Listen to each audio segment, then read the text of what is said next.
اهلا بيكم في فيديو جديد، والنهارده هنعمل مع بعض الشنطة الجميلة دي. شنطة سهلة وبسيطة مش بتاخد اي وقت خالص، غرزتها من اسهل ما يكون، كمان خفيفة وحجمها حلو جدا من جوه. اذا اول مرة تشوفيني، انا اسمي منى. ما تنسيش تشتركي في القناة، لايك وشير اذا عجبك الفيديو. مستنية رأيك في الكومنتس، تعرفيني كمان بتشوفيني من اي مكان. ويلا بينا نبتدي. استخدمت 400 جرام من خيط المكرمية المصري، واستخدمت معاه ابرة رقم 5.5 مللي. اول حاجة بدأت وعملت عقدة بداية واشتغلت 35 سلسلة.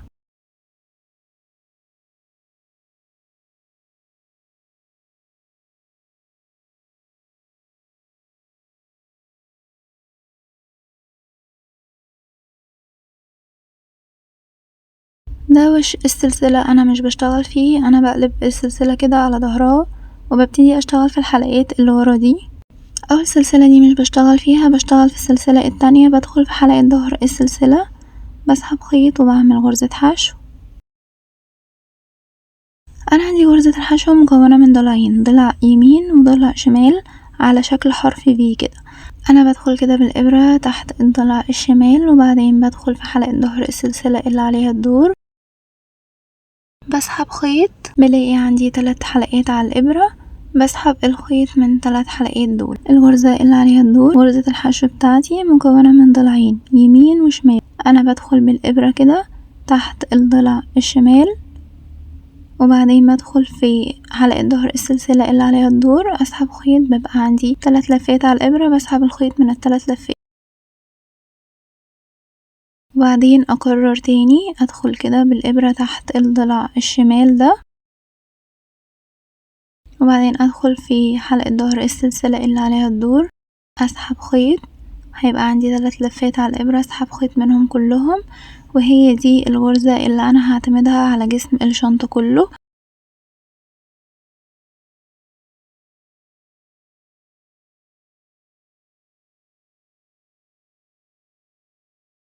وهفضل ماشية على طول السلسلة بنفس الطريقة دي، يعني هيكون عندي 34 غرزة. بعمل ايه تاني؟ بدخل كده تحت الضلع الشمال بتاع حرف ال V، وادخل في السلسلة اللي عليها الدور، اسحب خيط. بيبقى عندي 3 لفات على الابرة، اسحب خيط من ال3 لفات، وهكذا اكرر.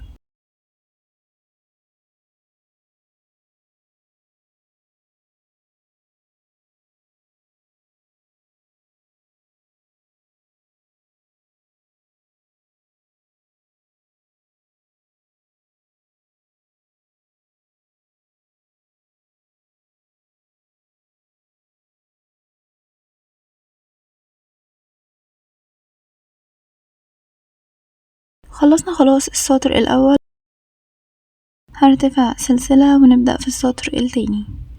شغل الشنطة عندي كله هيكون في الحلقات الخلفية. اول حاجة هعملها 15 غرزة حشو.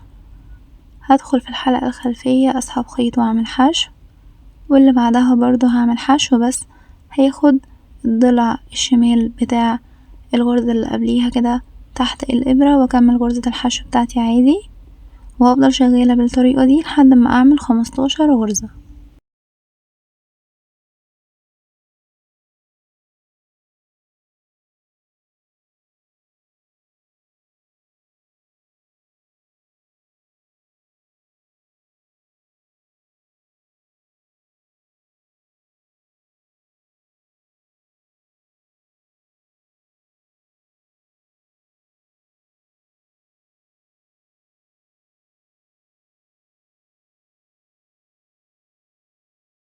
خلصنا خلاص 15 غرزة. هنبتدي بقى نشتغل في التزايد بتاعنا. هعمل التزايد عندي في ال4 غرز دول. اول غرزة هدخل وهعمل فيها تزايد غرزتين مع بعض، هاخد الضلع الشمال بتاع الغرزة اللي قبليها وادخل في الحلقة الخلفية واعمل غرزة حشو، وبعدين اكرر تاني، هاخد الضلع الشمال وادخل في نفس المكان واعمل غرزة حشو. يبقى انا كده عملت غرزتين في غرزة واحدة بس. الغرزة اللي عليها الدور هاخد الضلع الشمال وادخل في الحلقة الخلفية وهعمل 3 غرز في نفس المكان. ادي كده اول واحدة، هدخل في نفس المكان واعمل غرزة كمان. ادي كده التانية، هاخد الضلع الشمال وادخل في نفس المكان اعمل غرزة كمان، ادي كده التالتة. الغرزة اللي عليها الدور هكرر تاني اعمل 3 غرز في نفس المكان كده، 1 في نفس المكان هعمل غرزة كمان، ادي كده 2 وفي نفس المكان هعمل غرزة كمان، ادي كده 3. الغرزة اللي عليها الدور هعمل 2 غرزة في نفس المكان، هاخد الضلع الشمال وادخل في الحلقة الخلفية اعمل غرزة وفي نفس المكان اعمل غرزة كمان، ادي كده 2. يبقى انا كده عملت ايه في ال4 غرز دول؟ عملت في اول غرزة تزايد ثنائي، وبعدين في الغرزة التانية والتالتة تزايد ثلاثي، وفي الغرزة الرابعة تزايد ثنائي، وبعدين بعمل 15 غرزة حشو مائلة.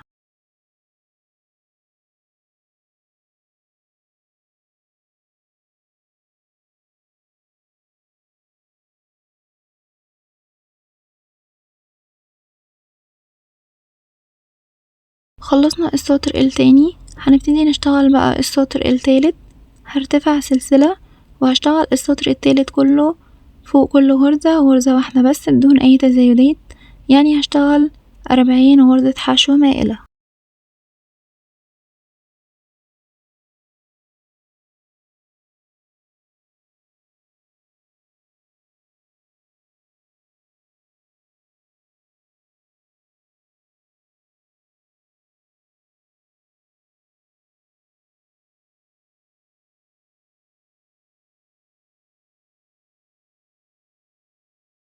خلصنا خلاص السطر التالت، هرتفع سلسلة وهنبدأ السطر الرابع.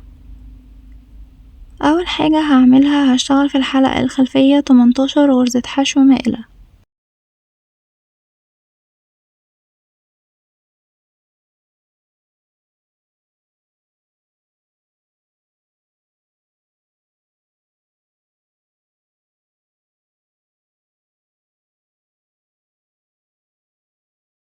خلصنا خلاص ال18 غرزة، هنبتدي بقى نشتغل التزايد على ال4 غرز دول.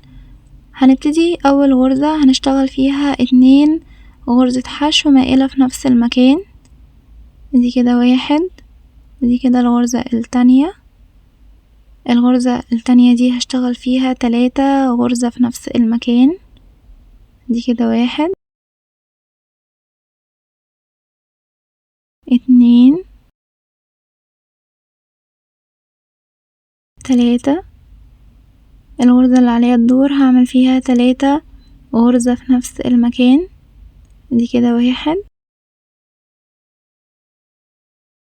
2، 3. الغرزة الرابعة في التزايد هعمل فيها 2 غرزة في نفس المكان، دي كده 1، 2.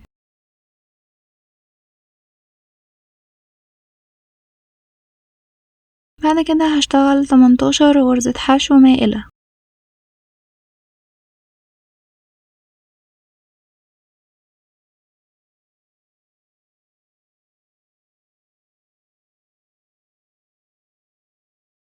هرتفع سلسلة وهنبتدي الصف الخامس، والصف الخامس هشتغل فوق كل غرزة غرزة واحدة بس بدون اي تزايدات، يعني هشتغل 46 غرزة حشو مائلة.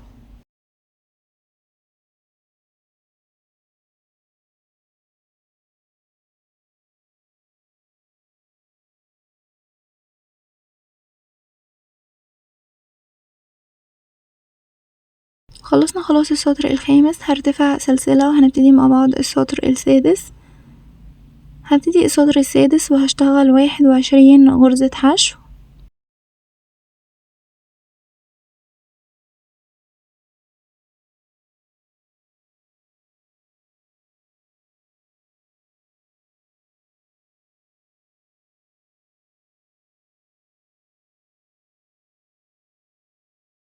بعد ما خلصنا 21 غرزة حشو هنبتدي نشتغل التزايد بتاعنا في ال4 غرز. اول غرزة عندي هشتغل 2 غرزة حشو في نفس المكان، الغرزة اللي بعدها هشتغل 3 غرزة حشو في نفس المكان،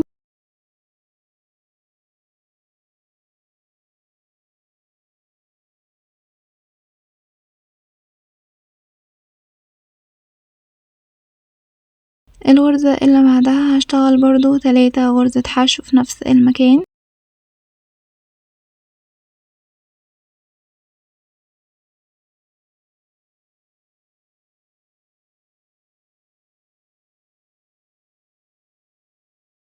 والغرزة الأخيرة في التزايد هشتغل 2 غرزة حشو في نفس المكان. وطبعا غرز الحشو اللي أنا بعملها في الشنطة كلها غرز حشو مائلة.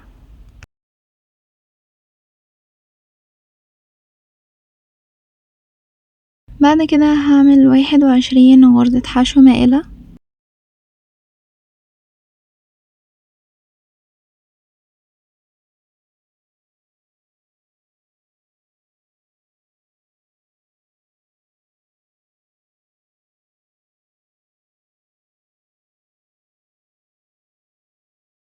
خلصنا خلاص السطر السادس، وده هيكون اخر سطر هعمل فيه التزايدات. هرتفع سلسلة فوق كل غرزة غرزة واحدة بس، يعني هشتغل 52 غرزة حشو مائلة.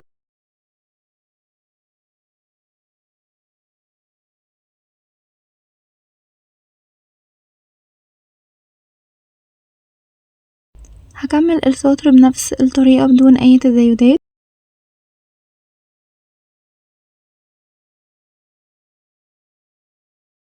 وهفضل شغالة على 52 غرزة دول لحد ما ارتفع عدد سطور.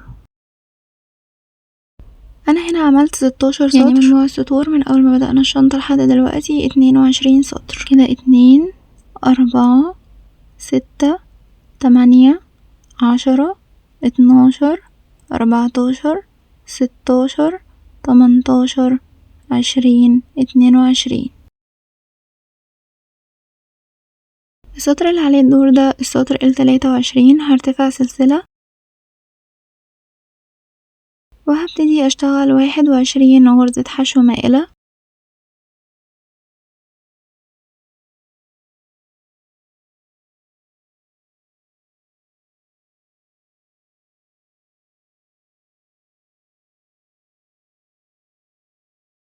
خلصنا 21 غرزة حشو. هنبتدي بقى نشتغل مع بعض التناقص. هنتناقص ازاي؟ اول حاجة هتناقص في غرزتين، هاخد الضلع الشمال طبعا في اخر غرزة ده معايا ثابت، وبعدين هبتدي ادخل في الحلقة الخلفية اسحب خيط، وادخل في الحلقة الخلفية في الغرزة اللي وراها اسحب خيط، وبعدين اسحب خيط من كل اللفات اللي على الابرة. يبقى انا كده تناقصت في غرزتين خليتهم غرزة. بعد كده هتناقص في 3 غرز، دي كده 1 دي كده 2 دي كده 3، وبعدين هسحب خيط منهم كلهم، وبعدين هتناقص في 3 غرز كمان.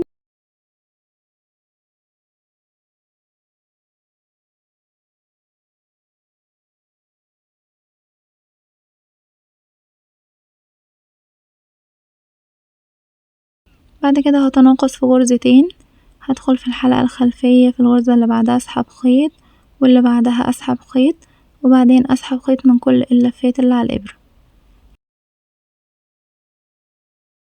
وبعدين هشتغل 21 غرزة حشو مائلة.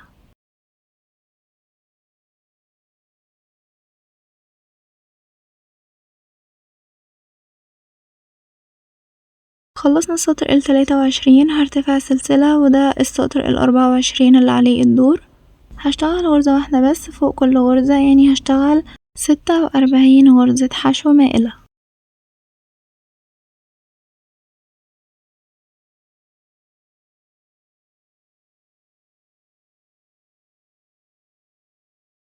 هرتفع سلسلة وهنبتدي نشتغل في السطر ال25. اول حاجة هنشتغل 18 غرزة حشو مائلة،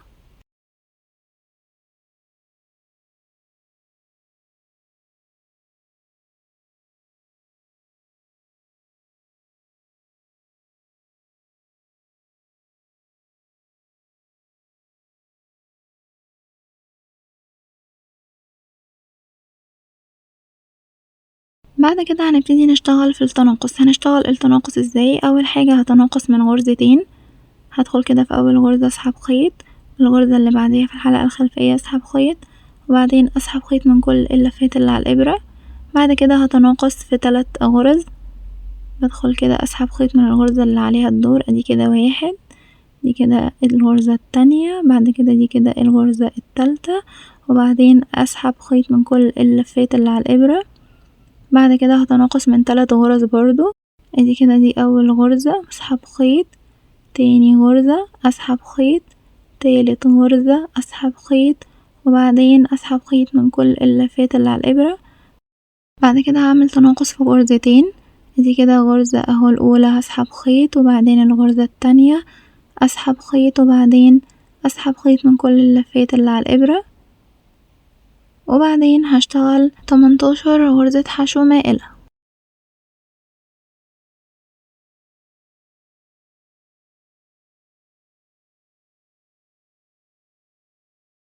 هرتبها سلسلة وهنبدأ مع بعض السطر ال26. والسطر ال26 انا مش بعمل فيه اي تناقص، انا بشتغل فوق كل غرزة الغرزة بتاعتها، يعني هشتغل 40 غرزة حشو مائلة.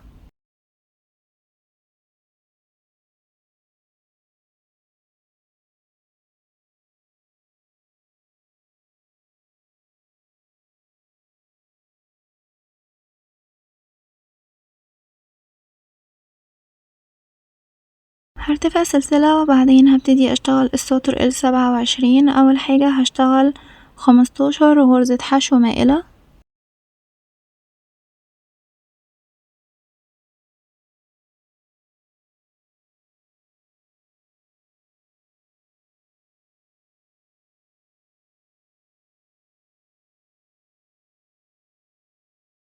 وبعدين هعمل التناقص بتاعي. هتناقص اول حاجة في غرزتين،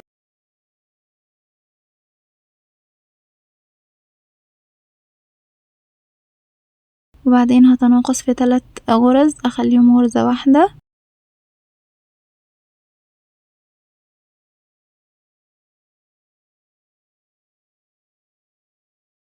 وبعدين هتناقص برضو في 3 غرز اخليهم غرزة واحدة،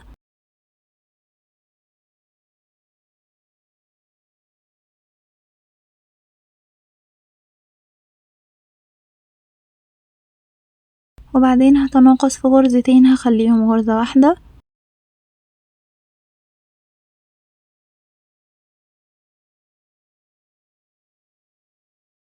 وبعدين هشتغل 15 غرزة حشو مائلة.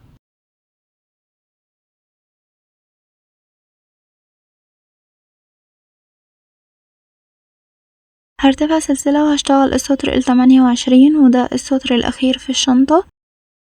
هشتغل فوق كل غرزة غرزة واحدة بس، يعني هشتغل 34 غرزة حشو مائلة.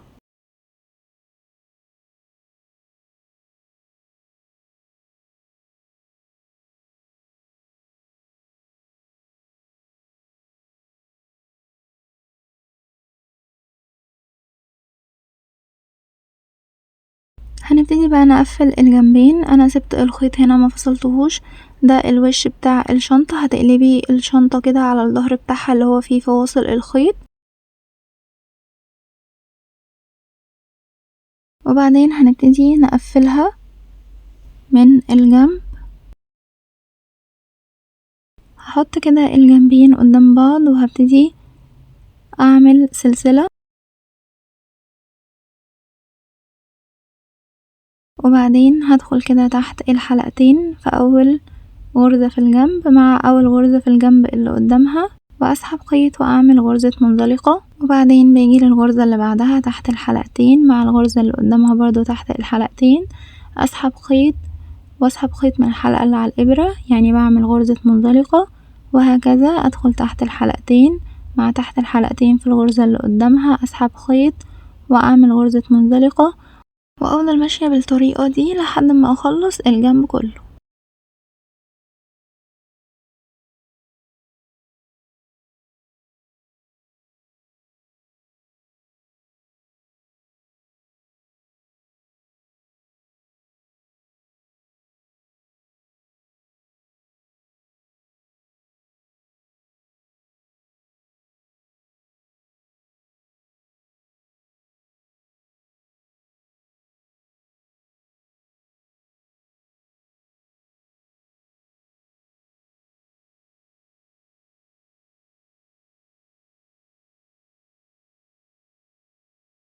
كده انا قفلت الجنب الاولاني. هبتدي بقى افصل الخيط وانضف الخيط الزيادة تحت الغرز.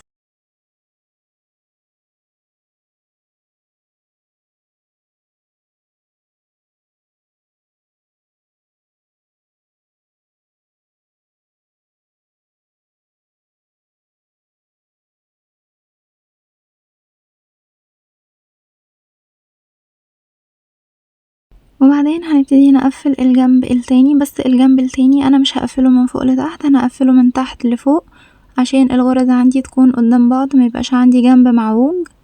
هدخل في الغرزة الأخيرة في الجنب مع الغرزة الأخيرة اللي قدامها،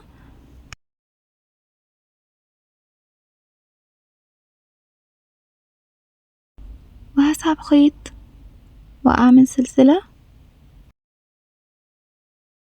وفي نفس المكان أدخل تحت الحلقتين مع تحت الحلقتين في الجنب اللي قدامها أسحب خيط وأعمل غرزة منزلقة، وهكمل تقفيل بنفس طريقة تقفيل الجنب الأولاني، بس بقفل الغرز عندي من تحت لفوق.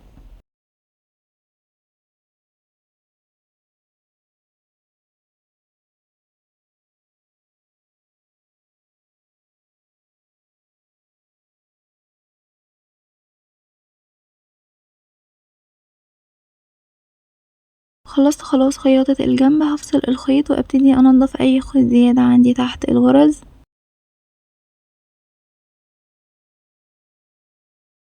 وبعدين اقلب القطعة بتاعتي على الوش بتاعها،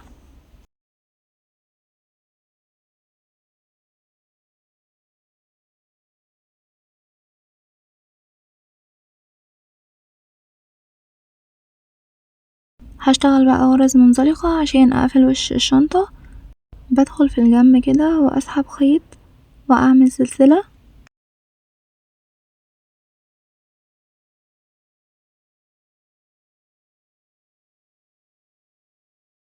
واخر كل سطر هبتدي اشتغل غرزة منزلقة، وهفضل شغالة غرز منزلقة على الدوران كله.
وصلنا للسلسلة اللي احنا كنا عاملينها في الاول دي، بعديها مش بشتغل فيها، بدخل في الحلقة الخلفية في اول غرزة منزلقة عندي في الجنب، وبعدين اعمل برضو غرزة منزلقة، وافضل شغالة برضو غرز منزلقة في الحلقات الخلفية على الدوران اللي انا اشتغلته ده كله.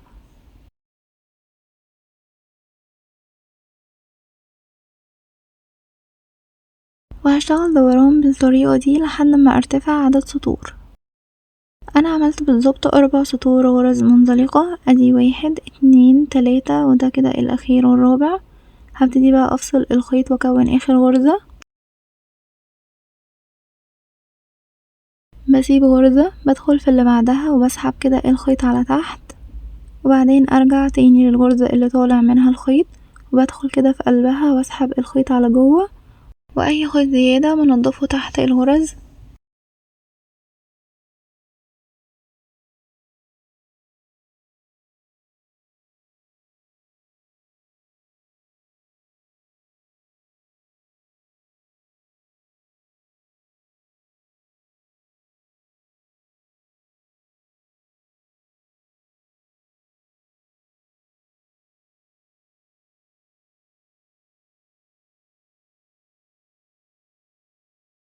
وعشان اعمل اليد انا عندي الجنش ده، بدخل كده اسحب خيط واعمل سلسلة، وبعدين اعمل 2 غرزة حشو،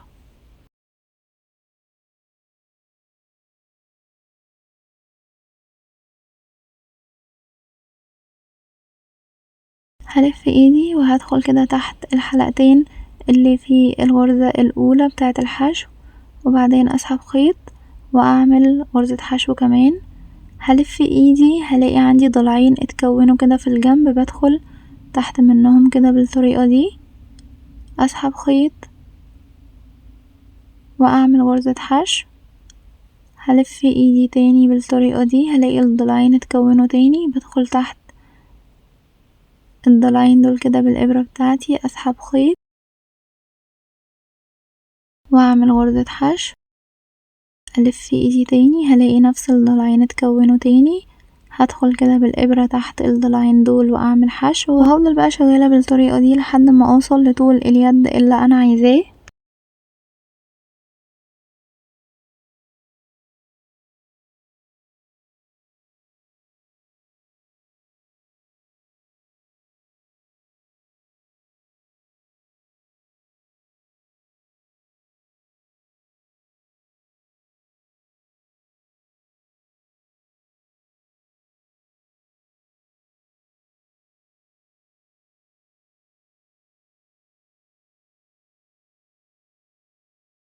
والخيط بتاع بداية اليد ده انا بنضفه بإبرة كروشيه عادي او بإبرة تنظيف تحت الغرز.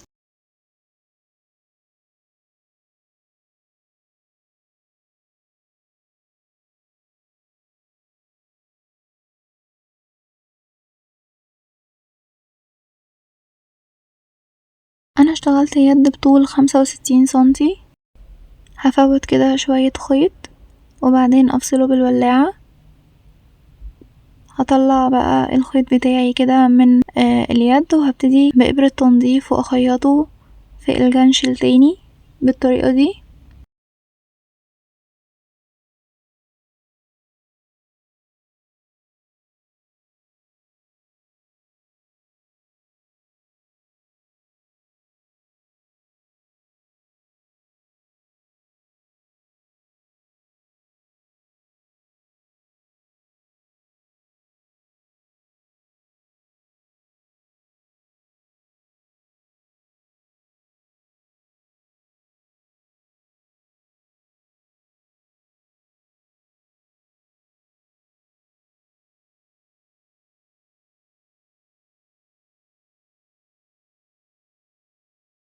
ممكن بقى تركبي اي لوجو عندك، انا ركبت اللوجو بتاع برنسس ميد ومغناطيس، وركبت كمان حلقتين سهلة الفتح في الجنب وركبت فيهم اليد.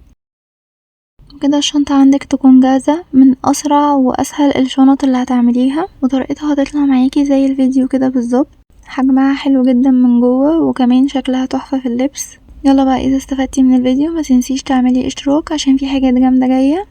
اذا في اي تفاصيل انا ما قلتهاش هتلاقوها موجودة عندكم في صندوق الوصف. ما تنسوش اللايك والشير، واستنوني في فيديو جديد.